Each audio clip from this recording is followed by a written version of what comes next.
उस आदमी को अचानक महसूस हुआ कि उसके कान के अंदर कुछ हिल रहा है। ये देखते ही जैक ने तुरंत चाकू से अपनी उंगली काटी और अपनी उंगली उस आदमी के कान में डाल दी। अगले ही पल उस आदमी के कान से एक छोटा सा सांप बाहर निकल आया, लेकिन जैक ने उस छोटे सांप को मारा नहीं। उसने उसे सीधे नदी में फेंक दिया, क्योंकि उसे पता था कि अगर उसने छोटे सांप को मारा तो बड़ा सांप बदला लेने आ जाएगा। असल में जैक एक प्रोफेशनल सांप पकड़ने वाला था और इस बार रेन फॉरेस्ट में आने का उसका असली मकसद एक दिग्गज पौराणिक अजगर को पकड़ना था। कहा जाता था कि उस सांप की कीमत $1 बिलियन थी। उस विशाल अजगर को बाहर निकालने के लिए जैक ने बेरहमी से एक क्रू मेंबर को मार डाला। इस डरावने मंजर ने बाकी लोगों को पूरी तरह डरा दिया, लेकिन किसी की हिम्मत नहीं हुई विरोध करने की। वो मजबूरी में जैक के साथ रेन फॉरेस्ट के अंदर चलते गए। जल्दी ही जैक ने पेड़ों पर काफी ज्यादा चिपचिपा सा पदार्थ देखा। तुरंत सब समझ गए कि ये उसी विशाल अजगर का छोड़ा हुआ है, मतलब वो पास ही कहीं है। इतना ही नहीं, थोड़ी दूर पर उसे लाल रंग की सांप की केंचुल भी मिली। जैक तुरंत जोश में आ गया, लेकिन तभी एक साथी अचानक चीख पड़ा। उसने लकड़ी के तख्तों के नीचे बहुत सारे छोटे छोटे सांप देख लिए थे। ये देखकर वो दोनों खुश हो गए, क्योंकि हर एक सांप $1000 में बेचा जा सकता था। तो दोनों ने फटाफट सांपों को बैग में भरना शुरू कर दिया। लेकिन जब वो बैग उठाकर चल ही रहे थे, तभी एक साथी को कुछ अजीब लगा। उसने देखा कि जो लाश जमीन पर पड़ी थी वो डरावने तरीके से खड़ी हो चुकी थी। वो आदमी बुरी तरह घबरा गया और भागकर अपने साथियों की तरफ गया, लेकिन तब तक बहुत देर हो चुकी थी।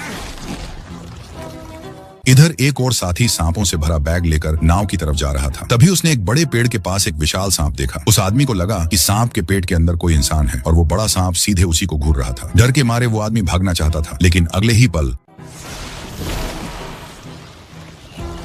जैक आवाज सुनकर तुरंत वहां पहुंच गया। हालांकि उसने फौरन गोली नहीं चलाई। वो पास ही छिपकर इंतजार करने लगा, क्योंकि अजगर सिर्फ खाते वक्त ही सावधानियां छोड़ता है। सब कुछ तैयार था और जैसे ही वो गोली चलाने ही वाला था, तभी पास के बंदर जोर जोर से चिल्लाने लगे। घबराया हुआ विशाल अजगर तुरंत भाग निकला।